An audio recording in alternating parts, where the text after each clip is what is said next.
The topics and opinions expressed on the following show are solely those of the hosts and their guests and not those of W4WN Radio, its employees, or affiliates. We make no recommendations or endorsements for radio show programs, services, or products mentioned on air or on our web. No liability, explicit or implied, shall be extended to W4WN Radio, its employees, or affiliates. Any questions or comments should be directed to those show hosts. Thank you for choosing W4WN Radio. Let's listen as Lorraine LaPointe, coach, therapist, educator, speaker, and founder of Head Heart Synergy, brings together another enlightened guest to inspire and motivate us to move forward, achieve our dreams and desires, so that we experience midlife awakening. And I'm your host, Lorraine LaPointe. Today we'll enjoy another candid conversation that reveals how to bring back a sense of balance and how to find forward focus. Today, take just a few moments to join us as we explore the possibilities and the perspectives that provide us with greater inner peace, power, passion, and purpose. Because that's what I call living at the edge of fulfillment in a midlife awakening. Well, hello and welcome back to our audience around the world. And it's so good to have you here today. You know, did you know that human beings are so powerful because we create the reality all the time, every minute of every day? We're creating the reality we experience. And whether that's a reality of scarcity or abundance, really we're at choice. And, you know, you can be aware that you're a co-creator, or you can just be awakening to exploring those concepts. You know, sometimes we get exactly what we think we want. And at other times, you really have to be careful what we ask for. Like frogs in your throat. You know, and the universe is a friendly place. It's abundant. It's just waiting for us to claim what we need, to envision what we want, and to feel as though it already exists so that our deepest desires can be supplied to us. And yeah, okay, not everyone feels this way. Sometimes human beings struggle for years before becoming that overnight success. You know, you hear lots about that in different people's biographies. Or sometimes we seem to focus on derailing ourselves, like no matter what opportunities come our way. However, we all have known, I think, a super high capacity person, someone who seemed to rocket into success and then to just suddenly, like, as if they fall apart, as if they're busting at the seams. Or perhaps you've watched or even experienced a period of growth within your own life that's so fast, so large, so extreme, and then all of a sudden you just start to spin out. Well, our guest today is the powerhouse behind making things happen in a business that can boast a collective win that reached more than 9 figures. Cyndi Padilla has seen it all. And today we get to understand the woman behind the vision as she shares her wisdom, her insights, and her secret sauce that she has for helping it all come together. Good morning, Heather. So good to see you. I'm so glad you could join us. So today, listen to Cyndi discusses how to ride the waves of success, how to navigate those narrow paths, and to take on the big challenges. She's a busy wife, a mother, a business leader, and visionary. And because her skill and knowledge can help us gain the edge so we more easily step into success. Oh, by the way, for those I haven't met yet, I'm Lorraine LaPointe. Each week, my guests and I model different ways to explore how to move from the edge of fulfillment so we can expand our thoughts, beliefs, and how we can best show up in the world. And through my company, Head Heart Synergy, we find ways to strengthen our inner core as we tame those, those toxic inner voices, the inner chatter. We can gain better balance and perspective, and we can focus on helping things in our life to go right. Because what I found is that as we build our self-trust. We discover, good morning, Sherry.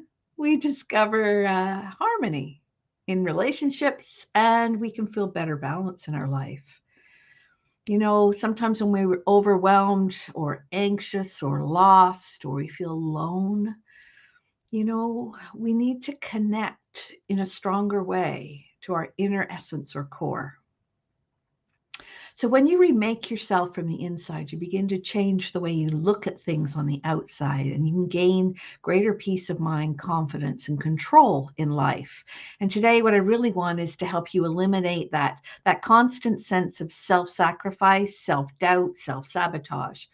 You know, it plays the part of the blame shame game. And once we stop playing the game, we can achieve so much more and get what we really want. So before we introduce our guest today, you also need to know that when something speaks to you today, or moves your heart, please add a comment, a like, or a share, or even ask a question. Because on this episode of the Edge of Fulfillment show, you also create an opportunity to make things better for someone else in the world.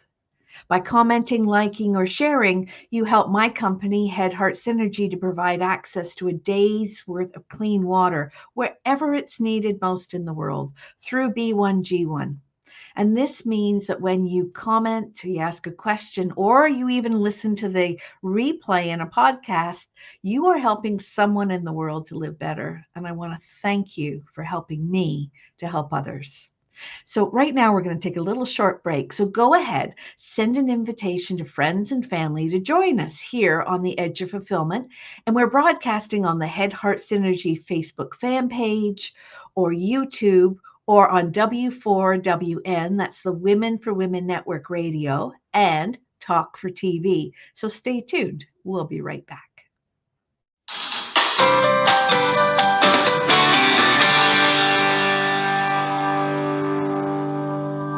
Mental fitness, the missing X factor for enhancing performance, achievement, and success. Mental fitness empowers you with the magic of 3: stabilized mood, peace of mind, deeper relationships. Time to make it happen? Grow the self-command muscle. Intercept your self-defenses. Build your inner wisdom. In less than 15 minutes a day, gain the missing X factor. Let me show you how. There comes a time we wonder, what's next? For women like us, as we stand at the edge of fulfillment, are you feeling unsettled, restless, not quite right? That's midlife awakening. Are you looking for fulfillment? Or to squeeze more juice out of life? Midlife awakening at the edge of fulfillment, don't miss it. We understand. By phone or laptop, wherever you are, come join us. Friday 10 a.m. Eastern Time, on Head Heart Synergy Facebook business page, or here, on the Women4 Women Network radio and Talk 4 TV.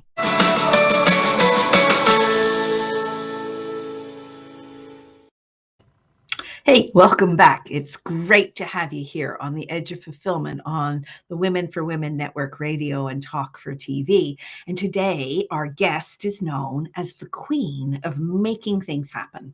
So let me give you a little intro. Cyndi Padilla is a master team builder and motivator. Her passion and excitement are contagious. She co-created and is co-creating a thriving business that uses her bachelor's degree in business management and her insights from a master's degree in organizational leadership. And after a successful corporate career, Cyndi turned her attention to her passions. And her passion is developing teams. So today, the energy she brings to launches and sales for businesses is undeniable. So I'm going to stop talking about her. Welcome to the show today, Cyndi Padilla. Hello. I am so excited to be here, Lorraine. Thank you for the invitation and to be with your community. Yeah, and I've seen firsthand your natural talent and ability to get things done. And I'm reminded of my mother sometimes when my mother used to say, it's the importance is not to be the head. The importance is to be the neck. that turns the head. And sometimes when I'm watching you work, it's like you are most definitely the neck. You're a tremendous influence in your company called Gain the Edge. But before we get deep into the weeds about the business piece, I'd love to get to know more about the woman who's behind that wonderful success. So where would you like to start your story? Oh, goodness. Let's see. So I am married to my business partner and life partner. Never in my wildest dreams did I believe or think or imagine that I would be in business with my husband. But it's been a wonderful journey. We're going on 8 years in the company. And I believe on the 22nd, I was just thinking about that this morning. I think the 22nd of November is our 21st or 22nd anniversary. I am the worst. I am the worst. Well, hopefully he'll remember. He'll remember. He's way better at that stuff than me. Yeah. So, it's my second marriage. It's his second marriage. So we definitely were a blended family, and that brought with it all kinds of joys and tribulations, turbulation, just a lot of stuff early on in our marriage and raising kids. But it's all turned out great. It's all been a beautiful journey. Looking back, like during it, you're like, oh my gosh, are we going to survive this? So yeah, we have three grown daughters. So super excited. They're beautiful. They're smart. They're successful. And we have 3 grandbabies, 3 little grandsons. Yeah. Yeah. And it's interesting, when, because they're little, they're 6 months, 2 years, and 3 years. So we're still. So you're a new grandma. I'm a new nana. I'm a nana. A new nana. And it's so interesting. I wasn't extremely looking forward to being a grandma or a nana. And, I would actually make fun of people. Like, what is the big deal, right? Because nanas and grandmas are always like, look at my kids. And, just talking and talking and talking about them. And I'm just like, I don't get it. Like, I just don't get it. But it's a big deal. Like having grandkids, it's a big deal. So for those who are in the same boat as you, it's going like, what is this all about? Go ahead and tell us why that's such a big deal. It's so weird. Yeah. They're just, they're such cute little humans, and they're different. And we're in such a different stage in our life, right? So it's not that we don't and didn't love our children and do everything for them and just focus all of our energies and efforts and intentions on them being amazing humans. But we were also doing life, right? We were just trying to figure it out. It doesn't come with any rule books and handbooks on how to raise children. And we all make a plethora of mistakes, and we all do our best. And,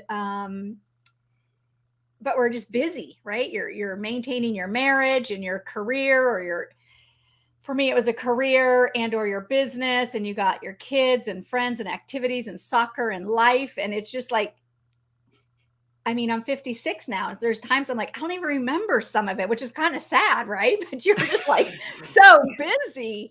And falling into the bed at the end of the day, and then you say, what did I do today? What happened today? Yeah. Did I miss it? Get up and do it all over again.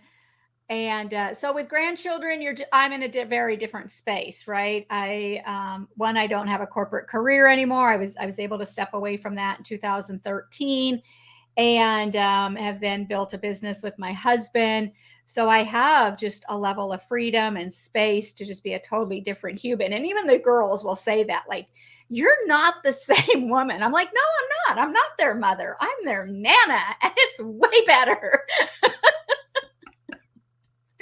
Yeah. Oh, that is wonderful, because one of the things about this show is Edge of Fulfillment is quite often listeners and viewers feel like they're standing on the edge. Like there's so much that they want, they desire, they long for, and sometimes it could be so elusive to get it. But what I'm hearing and what you're saying is that you have found some ways to really bring that fulfillment into your life. And I'm imagining that took, like, it just didn't like poof happen overnight.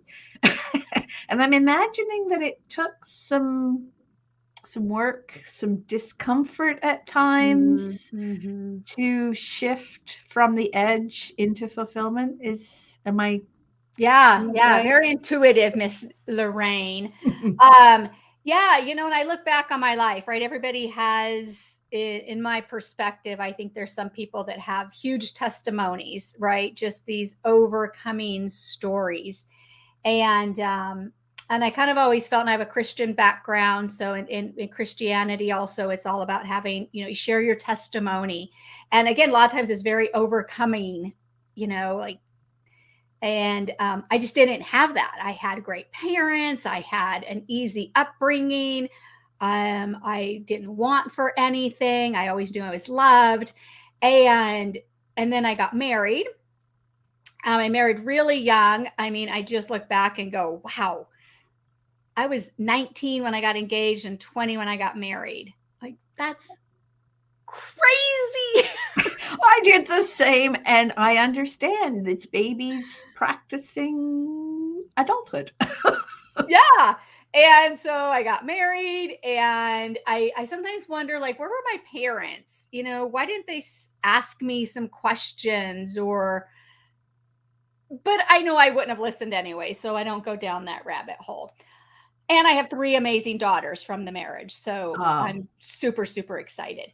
well, and I And often talk about the gift in yes, the challenges, right? And yeah. so at the time, it probably was not feeling very gift-like. Yeah, it didn't, again, I was so young and I married a Navy man. And I think maybe that was a reason my parents really thought I was making this wise decision, because my father was 20 years military, my uncles, that was Mm. just the past. So like, yay, Cyndi found a military man. She's going to be taken care of. There's stability, there's future, there's safety. And but he was a raging alcoholic, and it probably took me a few years to realize it because I was so young and I was still having fun. But then when we started having children and I started working in a career, then it became real apparent, right? It's like, you can't drink a 12 pack of beer a day. Like, that does not work. You cannot be incapacitated at the end of a day. We have 3 babies, because the girls were like 1, 2, 3 every other year. There was a little baby. So at 9.5 years, I always believe that, like you said, that edge, and that's a great analogy. There's very significant parts of my past where I just make radical decisions. And I look Yeah, back and I'm like, how did I do that? and I'd love to talk a little more about being a military wife. Mhm. I didn't realize that you had like that was your experience in the first marriage. Yeah. I live in an area that is a lot. There's a lot of military here Mm, in Canada, and okay. and and it allow. How do I put this in a way that makes sense? It's not just the person who's um, in the military that makes it work. No. There's such sacrificing by Yeah. the family, Hmm. especially the wife, Hmm. in order or husband, Yeah. Yeah. in order to enable our military to function. Hmm. And I quite often feel like that doesn't get discussed. Yeah. Would you like to talk about that a little bit? Is that Sure. Yeah. okay? I think, yeah, I believe that I was, and I have the capacity, and it takes huge capacity to be a military wife and or spouse. Because if I look at our 9.5 years of marriage, I even believe the only reason we lasted 9.5 years is because he was in the Navy. So he was gone every other year for 6 months to 9 months. And Talk about managing a long distance relationship. yeah, and this is back in the Stone Age, y'all. I mean, it was in the 80s. So there was no internet, there's no Snapchat, Facebook. So you literally wrote letters and you waited for letters to come back. And so literally I was a single mom. I was really a single mom, probably the majority of our marriage. Um, and I'm just grateful that I had the capacity, and I did have family support. My sister was pretty close by, within 40, 50 miles. My parents were within 40, 50 miles. But that meant, you know, I was driving 40 miles, drop the kids off, coming back to work, maybe working a day and a half because I worked retail, which was demanding with nights, weekends, and holidays, and Wow. then going to pick them up, driving back to our home and starting a whole work week ahead. So it does take a lot. It takes a lot of trust. It takes a lot of trust on both parties. Trust in my part that my spouse was being faithful and was doing his job, and he too had the trust and faith that, you know, his kids are cared for, the house is going to be, the bills are all going to be paid, the house is there, and we're going to be here when he comes home. I was just going to say, it's so critical and important to know that you've got a rock to return home to. Yeah. A place like, no wonder you earned the title Queen of Making Things Happen, because you made things happen all the time. And I just noticed a comment from Heather, I think it was, that she was at 19 too, and she first and it ended quickly. And the second one at 31 lasted longer than it should have. Isn't that interesting, Heather? And but she was gifted with her daughter. Yeah. Sometimes things happen quickly, and sometimes things happen slowly. It's all about pacing, really. Yeah. And I think it's about, and again, I look back, and so this is how it ended, is my first marriage. We had a home and cars and dogs and kids, and like everything on the outside looked amazing. And he got stationed in Washington State. We were living in California. And so he went on ahead. I stayed behind so that we could sell the home and do that. And it was just, I believe it was God. But the minute he left, like bricks, weights off my shoulder. Like I literally felt different. I didn't realize what I was tolerating, what I had accepted as a normalcy that was totally unhealthy for me and my children. And they were little, like they were 3, 5, and 7. And so it was easier to be a single mom, 3 babies, all that. And so I called him, because that's what you do when there's no internet. I called him in the age of the Stone Age. Yeah, the Stone Age of the 80s. I threw a rock. It was 1995. Yeah, 1994, because we got married in 85 and I left in 94. And I called him and I said, I'm not coming. We're not coming. I'm ending this. I'm divorcing you. And it shocked him. He's really never recovered at all. It's very, very sad. He's destroyed all relationship with his daughters, with his grandchildren, it's awful. Can I ask a quick question in there, though? Do you think that the state, like I got a sense that the dissolution of the marriage was the cause, but I'm rather suspecting that slow descent into whatever you want to call it at the moment for him started long before it did, you made right? that call. Yeah, absolutely. I mean, lots of women feel so like they carry that guilt. Oh, maybe I should have stayed. Maybe I should have done this. Maybe I should have done that. But I think those moments are awakenings. Like you said, that as soon as he left, that the weight lifted off. There was an awakening moment to what you were currently experiencing. And I missed that comment by Rachel. Oh, we may look back and feel it was difficult, but it's like a learning curve. We grow stronger from the experiences. Yeah. So he didn't recover from the dissolution of our marriage. He was just and that's alcoholism. In my opinion, I'm not an expert in it. But the anger has just literally, if I could see the inside of him, it's just eaten him alive. And he hasn't been able to to be a contributing human to our children, to our family, and it's a sad situation. He's still very much an alcoholic, and it's very, very sad. I'm gonna send some healing light and love his way, because no human being needs to live that way.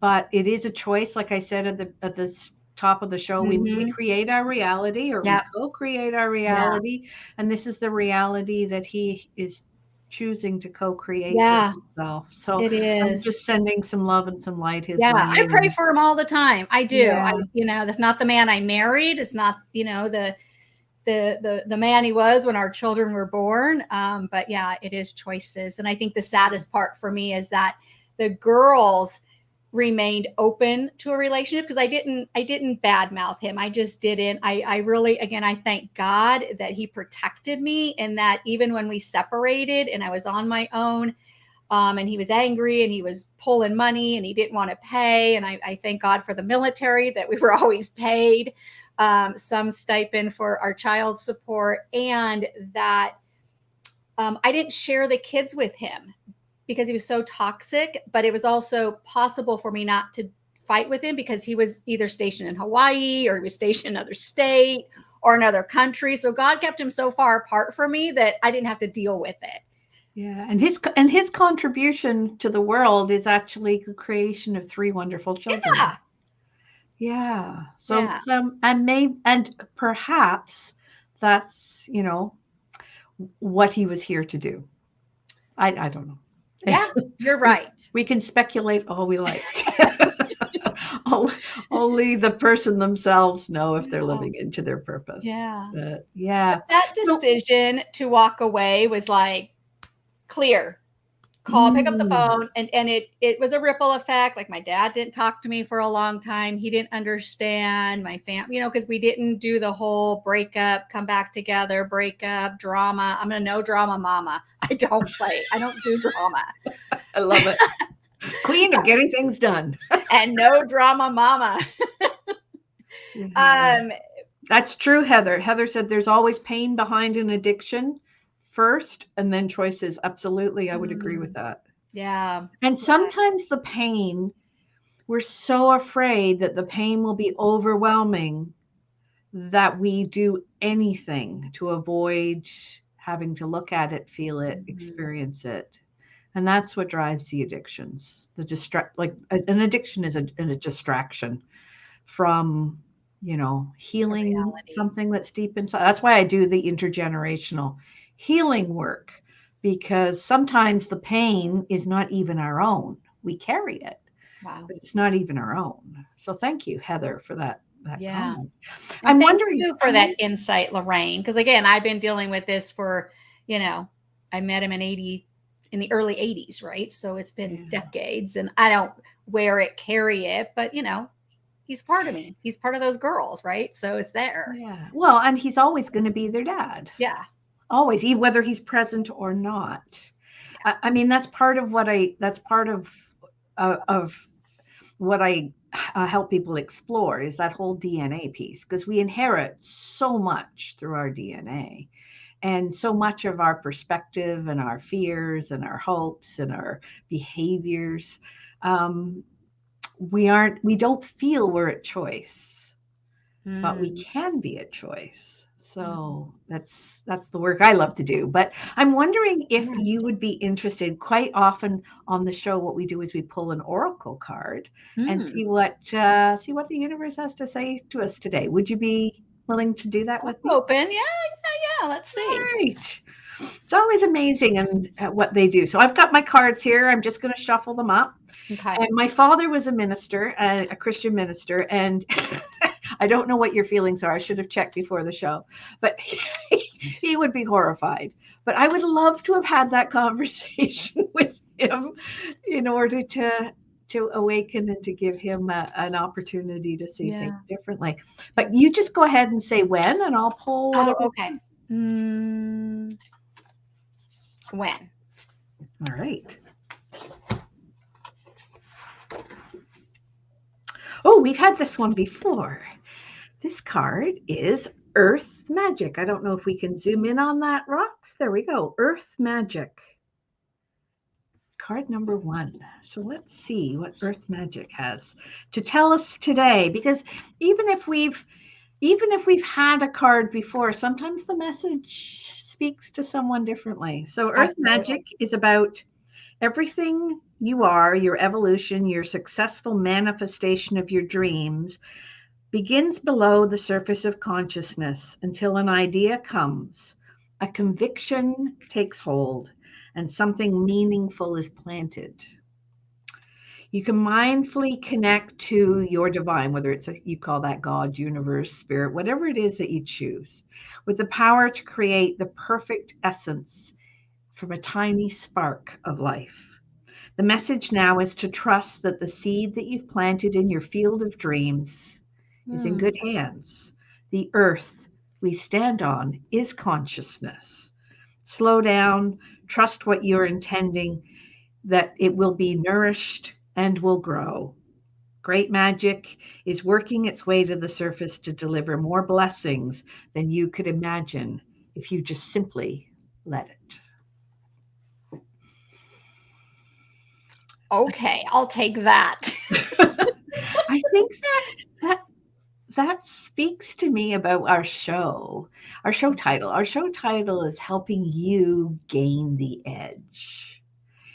And your business, I mean, I know a little bit about your business, but we'll talk a little bit more about it in just a second, is all about that, right?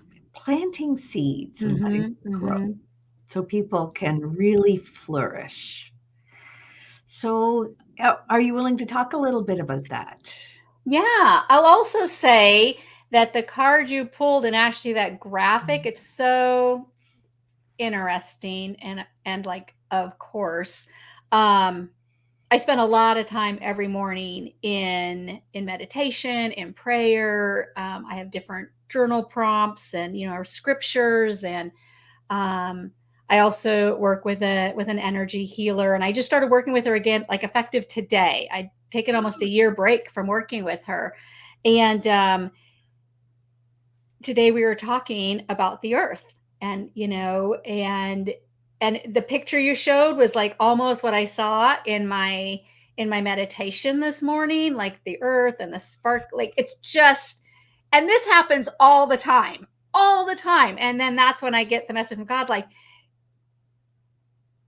you have this. This is your power. This is your divine, incredible, omnipotent connection. Like, all you have to do is just remember it every single moment. Yeah, and I want people to get how amazing this is. It's not like we talked beforehand. It's not that oh, you're welcome, Heather. She loves that card. Yeah. It's not like you had the vision or the picture in your mind. It came At 5 to o'clock you this at morning. 5 o'clock this morning.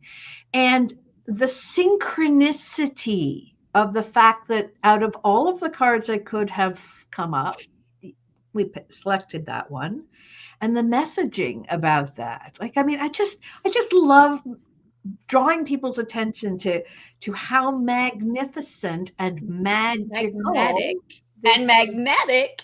it really is. Mm-hmm. Yeah. God, And the universe, spirit, this is a friendly place. We are co-creating our reality right now. Yeah. It's awesome. I know. That's the work. Like, that is the work. So I have to remind myself, because it's very easy as the queen of the queen of getting things done, making things happen. It's very easy to get really busy and do a lot of work and think that it's all coming from here and my abilities, and that's not the work.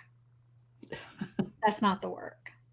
The work, and it was a spectrum for me to get here, right? Especially coming from a military background and a military husband, and then a corporate life for decades, in that when I started this journey in building a business, I realized like 95% of it is all here. It's all here. It's my heart, it's my belief, it's my spirit, it's my soul, it's my connection, and it's the unlearning of decades of even all the education I freaking paid for. Yeah. Right? Just unlearning those paradigms that, I'm grateful for. They also provide a great foundation for me to be the queen who makes things happen, because I have systems and structures, and my brain thinks this way.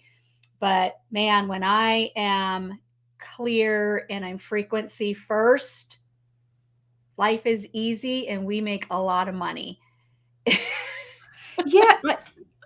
And I know your husband, Jim, and of course I've been part of your world for a little while. And so let's talk about that. Like when Jim first said, yes, my clients and I are part of something that's 9 figures, like I had to count the zeros because my brain doesn't go up that high. But that's like when I think about it in terms of impact in the world as opposed to money. We always measure things with money. It's the way we're trained. But I've started to measure things in terms of impacts in the world. And if you've earned 9 figures worth of money, yes, Heather, unlearning decades of programming. If you've earned 9 figures as a collective, I'd like people to pause for a moment and think about the number of impacts that's had, because it's not just the money that's come in, it's the lives that were transformed. Yeah. So a 30-second spiel on how we do that is business owners, highly successful thought leaders, hire us as an outsourced sales division. So we come in, we integrate, we become a part of their company, and we provide the sales. So we bring on the sales team, we support them in live events, we do all their sales. So it's a big deal too for someone that is at multi-million dollars to then say, all right, Jim and Cyndi, we trust you now to keep the bacon, keep making the money. But we change lives. Like our tagline, we just recently went through a rebranding after the almost 8 years in business. And it was really cool. Our new tagline is, we exist to create opportunities for the future. Oh, that's beautiful. So it has nothing to do with sales, but that's it. We exist to create opportunities for the future. And what a mission. Yes. We exist to create opportunities in the future. What a mission. Yeah. And so when we work with our clients and we're selling on their behalf, like it's just this, I love our business model because it's like this win, win, win, win, right? I mean, our client wins because we continue to generate revenue, but that's not usually their core desire either.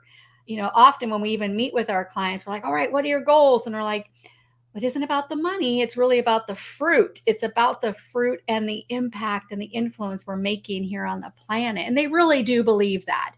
And so we work really hard to make sure that we bring that same level of care, exquisite care and trust and execution and the results, so that we're helping people say yes to their dreams, saying yes to amazing coaching programs and things like that. And then it impacts that person's family, and it just goes on and on and on. That's why I love our model. That is beautiful. And what advice do you have for, let's say there are lots of healers and people out there who are in the service and support industry who have the disconnect between what they provide in terms of service or support and the concept of earning money? Because that's a huge, I think there's a huge disconnect there quite often. Yeah. Let me sit with that half a second. Oh, that's funny. Sherry said, yes, it's the head-heart synergy. Yes, that's why I call my business heart synergy, to try and create that alignment. Yeah. But you're doing it in a way that is very different to the way I'm called to do it. Mhm. And you do it through sales in business. Yeah. And Yeah. sales, I listen to old masters. I listen to the godfathers of personal development. Mm, Earl Nightingale, love yeah. Earl Nightingale. He's got the voice of God. He talks really low. And there's a few others that aren't coming. Wallace Wattles, love his book. Uh, Losing the title of it right now. But I've been listening to Earl Nightingale almost every single morning right now. And it's a short video on money is important. And it was, Yeah, say more. yeah. And he recorded this, like in the 40s or 50s. And I love listening to it because like, oh my gosh, this is so relevant. This is like our truth right now. And money is important because we live in a world where it's necessary. And it's a medium, and it's understood by everybody. It's negotiable by everybody. And what money provides is opportunities. Mm. It opens the door to opportunities. If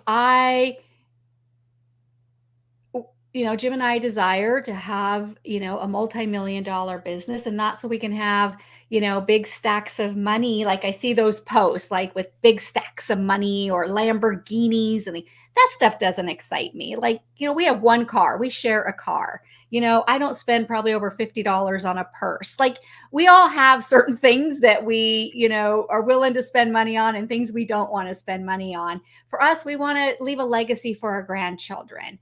I want to, be able to tithe and give generously. And if it's to our church, great. And if someone I see that just needs, like, you need me to pay your rent for the next 6 months and that'll help you, no problem. Like that's the legacy and the impact that we want to have, to be able to just give spontaneously and generously when we see that. You believe in that. You have your give back built right into how you run your business. Like that's phenomenal. And you can't do that if you can't even pay your light bill. Like, let's just be real. Yeah, because if we couldn't pay the electricity, we wouldn't be able to have the show. Yes. Yes. Yeah. And so, so Earl Nightingale, and what he also talks about, and it's always a reminder for me because I live in the world of sales and money. I'm always looking at it. So it's easy to really get linear about it and maybe take the heart out of it, or just think about like, well, we want to make more money. Well, we got to go do more stuff. And Earl Nightingale says, no, you do not earn more money by thinking and planning on how to make more money.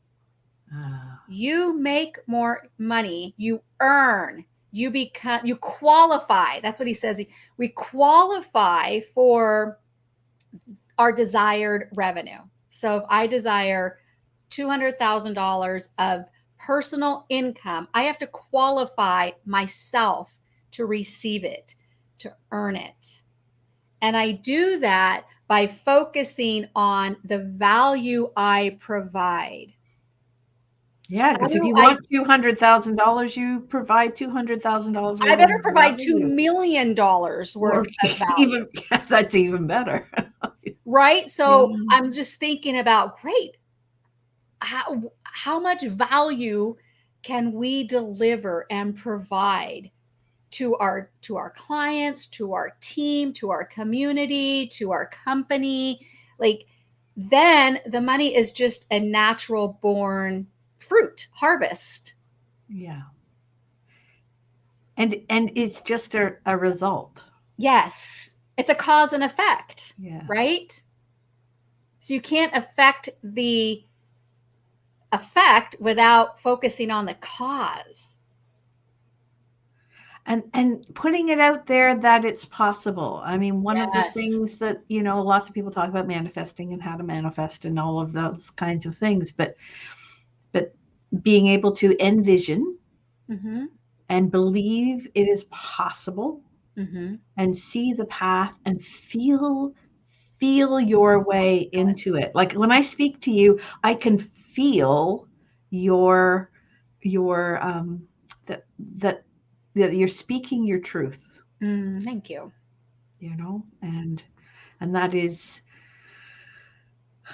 Well, that is so important these Mhm. days, and all days. Mhm. You Mhm. know, just speak your truth. There are so many people. We were talking before about people distracted and people with addictions and that kind of thing. They're not speaking their truth. No. They're afraid of their truth. Yeah. Yeah. So, Yeah. So no wonder you are a queen of making things happen. You speak your truth and then you Mhm. act on it. Like you, Yes. it's not enough just to say, I want, or else you might get stuck in wanting. Mhm. And then when you get stuck in wanting, like for me, because I'm human, it happens. I'm like, where's the money? What happened to all our money? We earned it all. Where did it all go?